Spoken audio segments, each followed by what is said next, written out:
क्या हुआ जब हिमालय के एक रहस्यमय साधु का शरीर पंच तत्वों में विलीन होने लगा? एक सुबह हिमालय की ऊंची बर्फीली चोटियों के पास, जहां केवल सन्नाटा और बर्फ की चादरें थीं, अचानक एक विचित्र घटना घटी। गहरे ध्यान में बैठे एक मोंक, जिनका नाम था लामा थब सेर, उनका शरीर धीरे धीरे अदृश्य होने लगा। वह टुकड़ अवस्था में थे, एक प्राचीन ध्यान की विधा जिसमें साधु अपने शरीर को प्रकृति के पंचतत्वों में विलीन कर देते हैं। उनके चारों ओर हवा में हल्की हल्की रोशनी चमकने लगी, मानो आसमान से इंद्रधनुष उतर आया हो। उनकी सांस धीमी होती जा रही थी, परंतु उनके चेहरे पर एक शांत मुस्कान थी। अचानक उनके चारों ओर बर्फीली हवा ने एक घेरा बना लिया।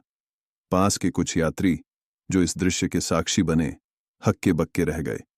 उनके शरीर का निचला हिस्सा धीरे धीरे गायब हो रहा था और अब केवल उनका सिर और छाती ही नजर आ रहे थे।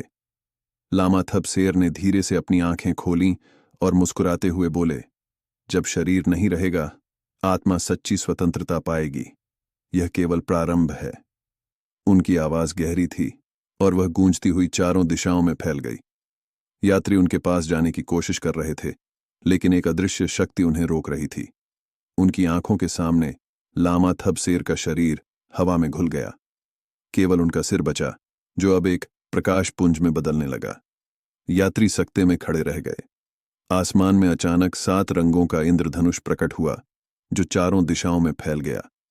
इसी पल उनमें से एक यात्री, जो ध्यान और आध्यात्म में रुचि रखता था, गहरी शांति महसूस करने लगा।